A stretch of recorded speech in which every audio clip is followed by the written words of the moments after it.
Bienvenue chez Fightmans. J'ai perdu ma voix, donc c'est vraiment pas top pour les prochaines interviews. Fares vient de se battre et j'ai discuté avec certaines personnes parce qu'on le sait, c'était vraiment tendu.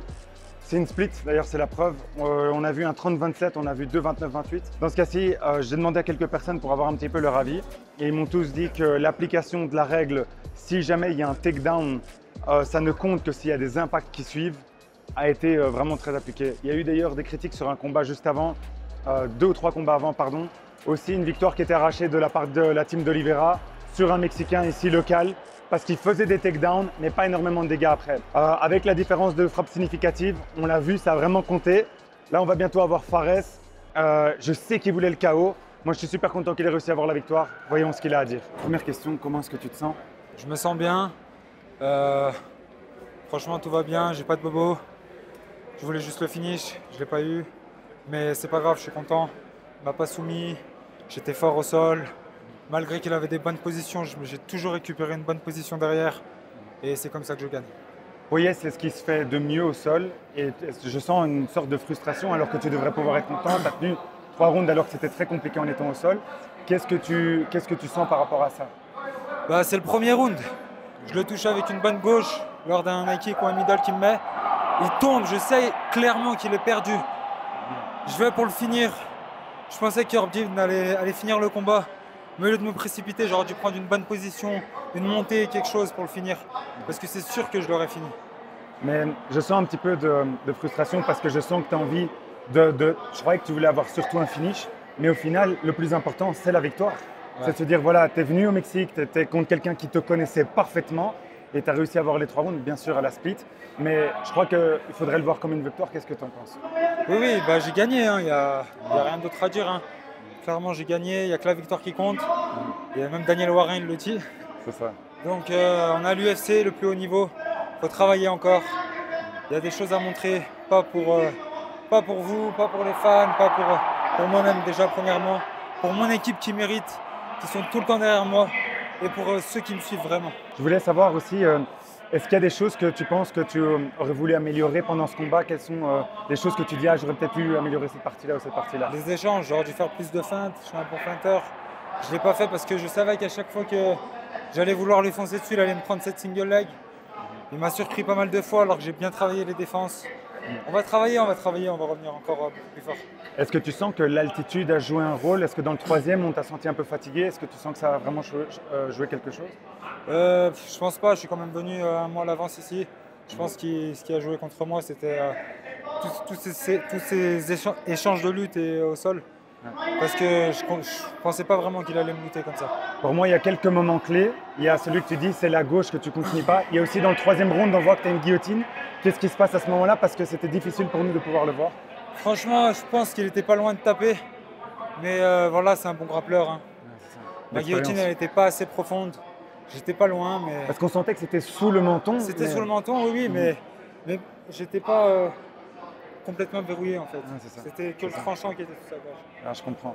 Et je voulais savoir, est-ce que maintenant, quels sont tes prochains objectifs? Qu'est-ce que tu as envie de faire? Est-ce que tu as envie de reposer ou au contraire aller directement à l'entraînement? Qu'est-ce que tu sens pour l'instant? Là, il y a le Ramadan qui approche. Je pensais me reposer, mais il n'y aura pas de repos pour moi. Okay. Dernière petite question, est-ce que tu as quelque chose à dire à ceux qui te regardent, tous ceux qui te soutiennent? Ils ont été très nombreux à regarder les vidéos, à envoyer des messages, donc dis-nous un petit peu ce que tu en sens. Merci à vous de me soutenir et rendez-vous au prochain combat. Voilà, on se retrouve avec toi, donc tu as joué le rôle de head coach ici pendant ce combat. Il y a plein de choses à dire. Moi, on était en train de discuter en off et j'ai demandé si c'était possible de discuter un petit peu avec toi. Pour moi, c'est une victoire, mais on sent un petit peu de frustration. Qu'est-ce que tu sens? Alors, tout d'abord, il y a une petite frustration parce qu'on est venu pour plus. Clairement, on est venu chercher le finish ou voilà, le KO. Maintenant, on a eu une victoire par split decision. Ça aurait pu aller dans un sens comme dans l'autre, mais je pense que Fares quand même a montré que, il a mis beaucoup plus de frappes significatives que son adversaire. Son adversaire voulait un peu forcer le jeu au sol. Bon, on a travaillé ça en amont pour être prêt, mais on ne pensait pas qu'il allait autant forcer les takedowns et le sol, quoi. Vraiment, honnêtement, on ne sentait pas que Fares était en danger quand il était au sol. Après, voilà, ça reste du MMA, ça reste quand même un sport de contact. Et je pense que ce soit les arbitres ou les autres téléspectateurs, ils ont envie de voir des coups, des KO, des knockouts, ainsi de suite, quoi. Bien sûr. Je trouve que c'est logique finalement dans la décision. Avec ton expérience en BJJ, qu'est-ce que tu as senti par rapport à ce combat? Est-ce qu'il y a quelque chose que tu dis, des pistes d'amélioration, des choses que tu sens qu'il faudrait avoir? Bah, en fait, son sol, je lui ai dit que j'étais fier de lui parce qu'on a travaillé énormément et il a pu reproduire en conditions réelles.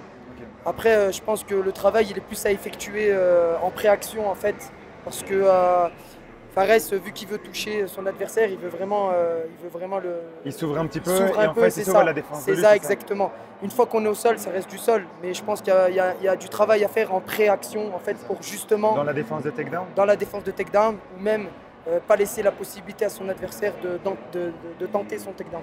C'est ça. Ici, on l'a vu. Moi, j'ai quand même été surpris. Je le sais que vous êtes rigoureux et discipliné et vous avez envie de faire mieux, mais franchement. J'avais juste peur que ça aille au sol en me disant si ça va au sol, ça va être très compliqué. Oui. Là, ça a été au sol énormément de fois. C'était ça le problème. Mais par contre, lorsqu'il était au sol, moi, j'ai pas senti un moment où c'était vraiment un réel danger. On a vu qu'il arrive à retourner des situations. On a vu des moments où il était en guillotine. Enfin, voilà, moi, c'était on a une équipe vraiment sérieuse à Lyon où on travaille vraiment dur tous les jours. On le montre pas trop sur les réseaux. On n'est pas trop médiatisé, mais on travaille vraiment tous les jours difficilement. Du coup, aujourd'hui, voir Fares rivaliser avec Poales, qui est l'un des meilleurs grappleurs entre guillemets de sa catégorie, c'est déjà une victoire, on va dire. C'est ça. Donc voilà, on sait sur quoi il va falloir travailler la prochaine fois. C'est ça. Et donc, voilà, on a à chaque combat, on ressort plus fort, que ce soit une défaite ou une victoire. On a toujours des choses à améliorer. Là, on va travailler encore plus dur et j'annonce qu'il finira par avoir son KO qu'il souhaite depuis qu'il a l'UFC. Allez, reste un tout petit peu de temps. Merci beaucoup, c'est super gentil. Merci. Merci à toi.